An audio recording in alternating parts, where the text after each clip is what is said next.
கூலி S August 14 படம் release ஆகுது. ஃபர்ஸ்ட் டே ஃபர்ஸ்ட் ஷோ பார்க்கறதுக்கு எல்லாம் தயாராகிட்டாங்க. இந்த சமயத்தில் தான் இந்த படத்துடைய சென்சார் அதுக்கு ரிசல்ட் வந்திருக்கு. அந்த சென்சாரில் வந்து இதுக்கு ஏ சர்டிஃபிகேட் கொடுத்துருக்காங்க. ஏ சர்டிஃபிகேட் கொடுத்ததுனால வந்து ஐயோ ஏ சர்டிஃபிகேட் கொடுத்துட்டாங்களே, அப்போ நிறைய குழந்தைங்களாம் வந்து பார்க்க முடியாதா அப்படின்னு சொல்லியிருந்தாங்க.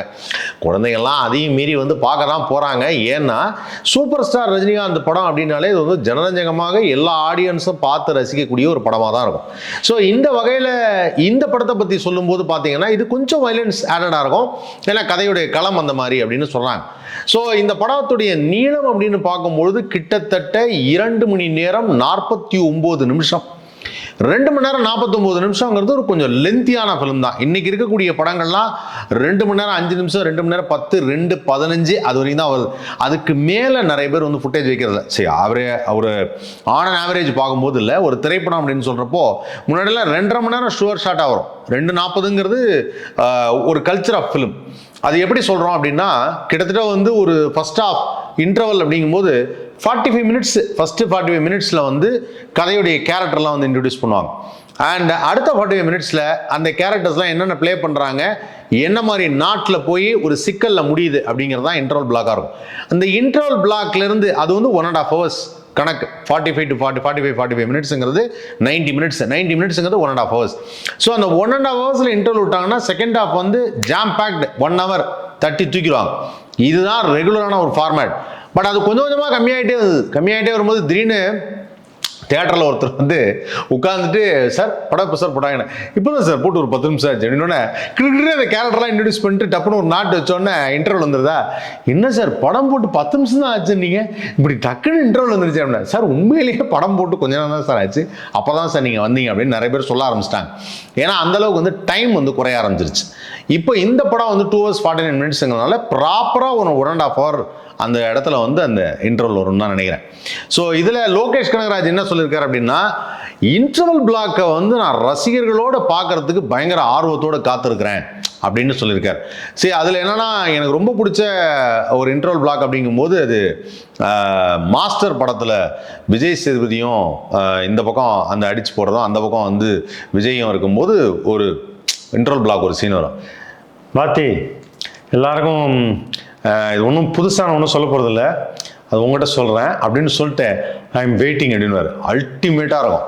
ஸோ அந்த இடம் வந்து ஆக்சுவலாக என்னென்னா வழக்கமாக அவர் சொல்கிறது இந்த இடத்துல வந்து இவங்க சொல்கிறது அப்படின்னு சொல்லி, ஸோ அந்த இன்டர்வல் பிளாக் ரொம்ப பிடிக்கும். அது மாதிரி இதில் சூப்பர் ஸ்டாருடைய படங்களில் இன்டர்வல் பிளாக் அப்படிங்கும்போது எனக்கு ரொம்ப பிடிச்ச இன்டர்வல் வந்து ரொம்ப ரசித்த ஒரு இன்டர்வல் அப்படின்னா மாப்பிள்ளை படத்தில் வந்த இன்டர்வல் பிளாக் தான்.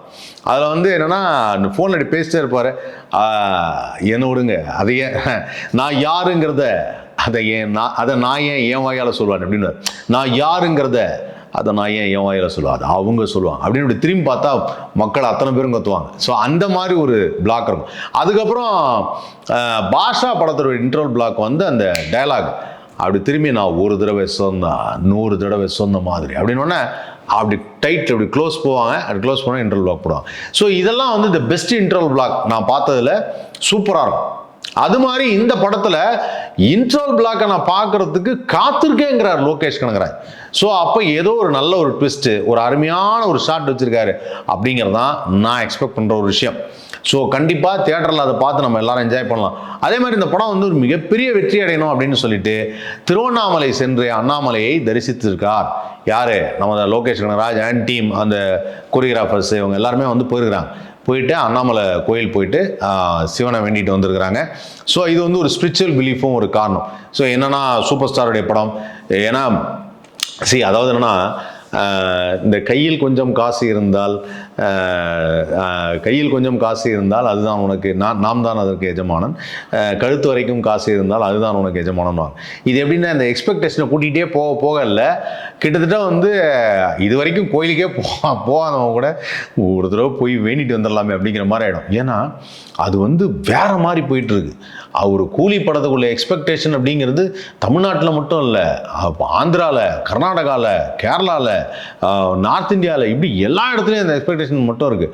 அந்த எக்ஸ்பெக்டேஷன் பிரேக் ஆகி எங்கே போயிடுச்சுன்னா வேர்ல்டு லெவலுக்கு போயிடுச்சு. ஸோ வேர்ல்டு லெவலில் வந்து இந்த படத்துக்கு ஒரு மாபெரும் எக்ஸ்பெக்டேஷன். அந்த எக்ஸ்பெக்டேஷனை பார்க்குறப்போ இல்லை நமக்குள்ளே டப்னு ஒரு அடிச்சுக்கும், ஐயோ ஒரு பயமாக இருக்கேன் எப்படி வரப்போகுது அப்படின்னு சொல்லி. இதெல்லாம் விட்டுட்டு சூப்பர் ஸ்டார் எப்படி ரிலாக்ஸ்டாக இருக்க வரும் அந்த மாதிரி ரசிகரனும் ரிலாக்ஸ்டாக இருந்து இந்த படத்தை பார்க்கணும். அதுதான் வந்து நம்ம சொல்ல வர ஒரு விஷயம். ஸோ டெஃபினட்டாக இந்த படம் வந்து ஒரு மாபெரும் வெற்றி அடையும் அப்படிங்கிறதுல எல்லாருமே ஒரு பெரிய நம்பிக்கை வச்சுருக்கிறாங்க. நானும் அதே நம்பிக்கை வச்சுருக்கேன். காரணம்னா லோகேஷ் கனகராஜுடைய ஒர்க்கிங் ஸ்டைல். லோகேஷ் கனகராஜ் இது வரைக்கும் வந்து பார்த்தீங்கன்னா எனக்கு தெரிஞ்சு ஒரு கைதி படம் எடுத்துட்டோன்னு வச்சுங்களேன், இந்த லார்ஜர் தன் லைஃப் செக்மெண்ட் அப்படிங்கிறது ஒன்று வைப்பார். இந்த லார்ஜர் தன் லைஃப் செக்மெண்ட் அப்படிங்கும்போது அவர் வந்து ஒரு மிஷின் கன் அந்த படத்தில் வைக்கிறது, அந்த மாதிரி ஒரு விஷயம், லாரி வச்சிருக்கிறது, இந்த மாதிரிலாம் வந்து பண்ணுவார். இப்போ லோகேஷ் கனகராஜ் தன்னை அறியாமலே ஒரு விஷயம் பண்ணியிருக்காரு. என்ன அப்படின்னா, ரஜினி சாரை வச்சு படம் பண்ணோம், லார்ஜர் தன் லைஃப்பில் என்ன வைக்க போகிறோம் அப்படின்னா, என்ன வைக்கிறது, அவரே லார்ஜர் தன் லைஃப் செக்மெண்ட் தான். ஸோ நீங்கள் வந்து அவரை விட பெருசு மிஷின் கன்னு காமிப்பீங்களா, இல்லை அவரை விட பெரிய ஒரு விஷயத்தை காமிக்க முடியுமா அப்படிங்கிறது தான் இப்போ ஒரு விஷயம். ஸோ இந்த படம் வந்து பார்த்தீங்கன்னா பேக்ட்ராப்ஸ் வந்து இப்படி செலக்ட் பண்ணியிருக்காங்க. ஆக்சுவலாக என்னன்னா ஜென்ரலாக இது சொல்லுவாங்க, இப்போ ஒரு கதவு திறந்தா ரஜினி சார் நிற்கிறாரு அப்படிங்கிறது ஒரு ஷார்ட்டாக இருந்தாலும், இந்த படத்தில் வந்து கிட்டத்தட்ட இந்த அகிரா கிரேன்னு சொல்லுவாங்களா, அந்த கிரேன் வைக்கிற உயரத்துக்கு கிட்டத்தட்ட வந்து ஒரு 40-50 அடிக்கு அந்த கதவு இருக்குது. அந்த கதவு திறக்கும் போது எனக்கு அந்த ஷாட் ரொம்ப பிடிச்சிருந்தது. அந்த கதவு திறக்கும் போது ரஜினி சாரை காமிக்கணும். இந்த கதவு திறக்கிறப்போ ரஜினி சார் அப்படி காமிக்கிற அந்த ஷாட் வந்து ஒரு சின்ன சில் அவுட். அந்த சில் அவுட் வந்து அவ்வளோ அழகாக இருக்கும். அது என்னன்னா அந்த கதவுடைய உயரம், அவர் நிற்கிறதோட ஸ்டைல். ஸோ இதெல்லாம் வந்து லோகேஷ் கனகராஜ் பார்த்து செதுக்கியிருக்காரு அப்படின்னு தான் சொல்லணும். அவர் அதை ரொம்ப என்ன பண்ணலாம், என்ன பிரம்மாண்டமாக காமிக்கலாம் அப்படிங்கிற விஷயத்தை யோசிச்சு செஞ்சிருக்காரு. ஸோ அதனால் இந்த படம் வந்து ஒரு மிகப்பெரிய எக்ஸ்பெக்டேஷனை கிரியேட் பண்ணுது. சமீபத்தில் வந்து கார்த்திக் சுப்பராஜ், ஆக்சுவலாக கார்த்திக் சுப்பராஜ் தான் is the first producer for Lokesh Kanagaraj. ஏன்னா லோகேஷ் கனகராஜ் வந்து அவியல்னு ஒரு படத்தில் வந்து ஒரு சின்ன ஆந்தாலஜி சப்ஜெக்ட், ஒரு சின்ன அதில் இவருடைய பார்ட் ஒரு கதை இருக்குது, அந்த படம் தான் பண்ணாரு. அதுக்கு ஸ்டோன் பெஞ்ச் தான் வந்து ஃபஸ்ட்டு ப்ரொடியூஸ் பண்ணாங்க. ஸோ அந்த வகையில் வந்து இந்த படத்தில் இந்த எக்ஸ்பெக்டேஷன் போது கார்த்திக் சுப்பராஜ் ஏற்கனவே சொல்லியிருக்காரு, சில் அவுட் ஷாட்ஸ்னால் அந்த நிழல் மட்டுமே காமிக்கிறது வேர்ல்டுலேயே 3 பேருக்கு தான் அது வந்து செட் ஆகும். ஒன்று வந்து சார்லி சாப்ளின், அதுக்கப்புறம் மைக்கேல் ஜாக்சன், அதுக்கப்புறம் சூப்பர் ஸ்டார் ரஜினிகாந்த் அவர்கள் அப்படின்னார். அது இன்னும் உண்மைதான். சில பேருடைய அந்த இமேஜ் பார்த்தாலே கிளாப்ஸ் பிச்சுக்கும் அப்படின்னு சொல்லுவாங்க. அதாவது அவர் வரவன் அவருடைய நிழல் வந்தால் போகிறோம் கிளாப்ஸ் பிச்சுக்கோன்னுவாங்க. ஸோ அதனால் த மச் எக்ஸ்பெக்டட். அவர் கோயிலுக்கு போய் வேண்டியிருக்காரு. அதே சமயத்தில் சென்சாரில் வந்து ஏ சர்டிஃபிகேட் கொடுத்துருக்காங்க. பட் இருந்தாலும் அந்த படத்துக்கு மிகப்பெரிய எக்ஸ்பெக்டேஷன் இருக்குது. 2 hours 49 minutes இருக்க போகுது. அண்ட் இந்த படத்துக்கு இன்ட்ரோல் பிளாக்காக நான் வெயிட் பண்ணுறேன்னாரு. பட் இதில் ஹிட்டனான ஒரு விஷயம் இருக்குது. இந்த படத்துடைய ஸ்டோரி லைன் இதுதான் அப்படின்னு சொல்லி ஒரு லீக்.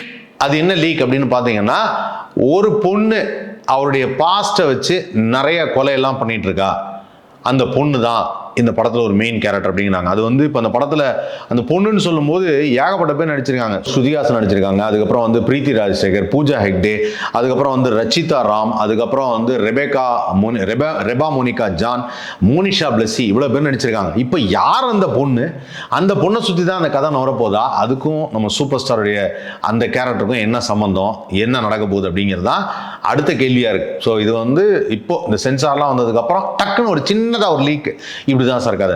ஆனால் எனக்கு இதெல்லாம் வந்து நான் யோசிக்க தேவையில்லைங்க. நான் ஏற்கனவே சொல்லியிருக்கேன், பி வெரி பிளாங்க். அதாவது என்னன்னா, நான் ட்ரெய்லர் கூட சமயத்தில் பார்க்க மாட்டேன், படத்துக்கு போவேன்னு. பிளாங்காக போங்க, இது என்ன கதைனே தெரியாமல் அடுத்த பேர் உட்காந்து பார்த்தா அந்த படம் எப்படி இருக்குது அப்படிங்கிறது தான் மேட்டர். ஸோ அதனால் வந்து கண்டிப்பாக இந்த படம் ஒரு மாபெரும் வெற்றி அடையும். ஸோ கூடிய சீக்கிரம் கூலியை பற்றி இன்னும் என்ன அப்டேட் வந்திருக்கு அப்படிங்கிறத பார்ப்போம். அது வரைக்கும் தொடர்ந்து பாருங்கள் திரைக்குறள். லைக் பண்ணுங்கள், ஷேர் பண்ணுங்கள், சப்ஸ்கிரைப் பண்ணுங்கள்.